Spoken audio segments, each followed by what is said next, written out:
kita akan menjadi penjelajah untuk mengungkap cerita menarik di daerah kita. Apakah kalian siap mencari tahu apa saja kekayaan dan mata pencaharian warga di sekitar kita?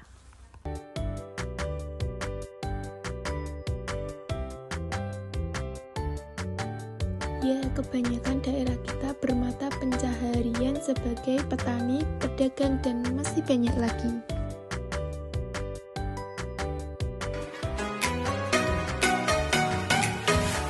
Topik A. Seperti apa daerah tempat tinggalku dahulu? Bagaimana cerita asal mula daerah tempat tinggal kalian? Siapa saja tokoh lokal yang memiliki peran dalam perkembangan daerah tempat tinggal kalian? Apa sajakah hal yang berbeda dari daerah tempat tinggal kalian di masa dahulu dan kini? Mengapa kita harus menjaga peninggalan sejarah daerah tempat tinggal?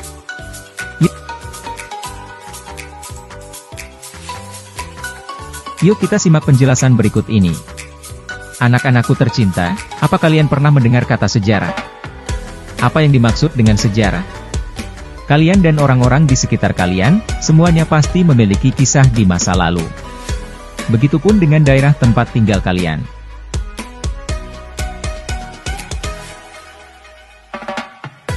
Nah, cerita mengenai berbagai hal yang benar-benar terjadi di masa lalu inilah yang disebut dengan sejarah.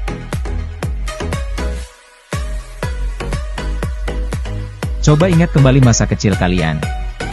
Apakah kondisi rumah kalian dahulu masih sama dengan sekarang? Apakah rumah-rumah tetangga dahulu masih sama dengan sekarang? Lalu, bagaimana dengan lingkungannya? Apakah keadaan lingkungan di sekitar tempat tinggal kalian masih sama? Setidaknya, lingkungan di sekitar tempat tinggal kalian pasti sudah menjadi lebih ramai. Yuk kita simak cuplikan video kota Semarang berikut ini, agar kalian paham tentang adanya perubahan di suatu tempat.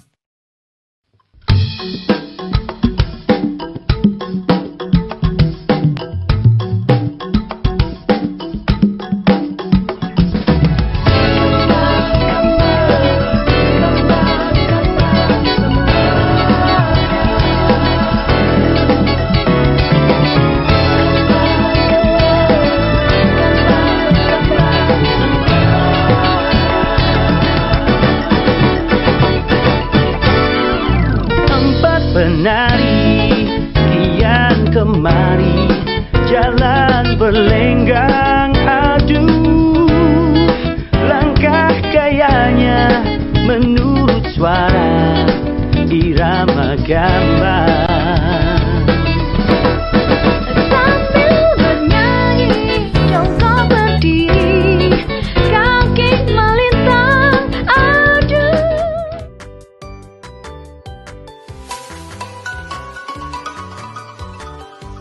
Ini menjadi bukti bahwa sebuah daerah dapat berkembang.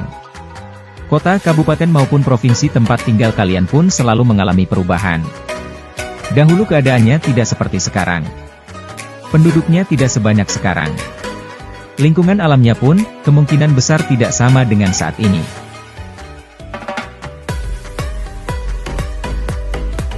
Anak-anak, cukup di sini dulu kegiatan pembelajaran kita hari ini ya. Sampai bertemu kembali pada kegiatan pembelajaran berikutnya.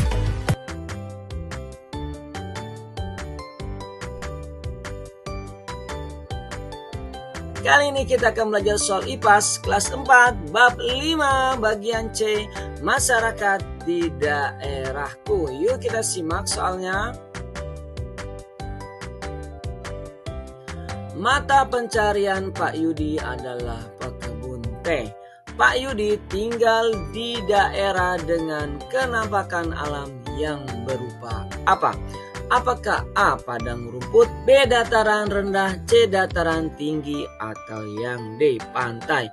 Manakah jawaban yang tepat? Ya, benar sekali jawabannya yang C ya, dataran tinggi.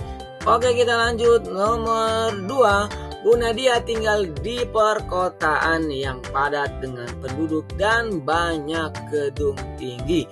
Nah, mata pencarian yang memungkinkan untuk Bu Nadia yaitu yang mana nih? Apakah petani garam, B. pegawai pariwisata, atau yang C. karyawan pabrik, atau yang D. peternak sapi? Manakah jawaban yang tepat? Iya, yang tepat adalah karyawan pabrik yang biasanya ada di daerah perkotaan. Baik, kita lanjut nomor 3. Mata pencaharian yang ditunjukkan oleh gambar tersebut dimiliki oleh penduduk yang tinggal di daerah mana nih? Apakah A. sungai, B. laut, C. pegunungan, atau yang D. dataran rendah? Manakah jawaban yang tepat?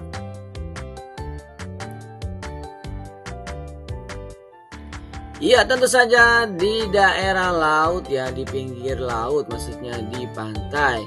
Oke, kita lanjut ke nomor 4. Wahyu tinggal di desa Mulyo Asri yang daerahnya berupa dataran rendah. Nah, hasil mata pencarian Wahyu sebagai peternak berupa apa nih? Apakah A. kerbau, ayam, dan kelinci, B. gajah, singa, dan unta, C. kakap, bandeng, dan gurita, atau yang D. padi, kacang, dan kedelai? Manakah jawaban yang tepat? Iya, tentu saja jawaban yang tepat adalah kerbau, ayam, dan kelinci ya. Jadi peternak di dataran rendah adalah kerbau, ayam, dan kelinci. Lanjut nomor 5, perhatikan tukang cukur tersebut. Nah, mata pencarian yang ditunjukkan oleh gambar tersebut dapat kita jumpai di desa maupun di kota. Jenis mata pencarian tersebut yaitu apa? Apakah A. perdagangan, B. industri kerajinan, C. peternakan, ataukah yang D. jasa? Manakah jawaban yang benar? Ya, tepat sekali, jawabannya adalah jasa ya. Jadi tukang cukur itu tidak memperjualkan belikan dagangan tapi menawarkan jasa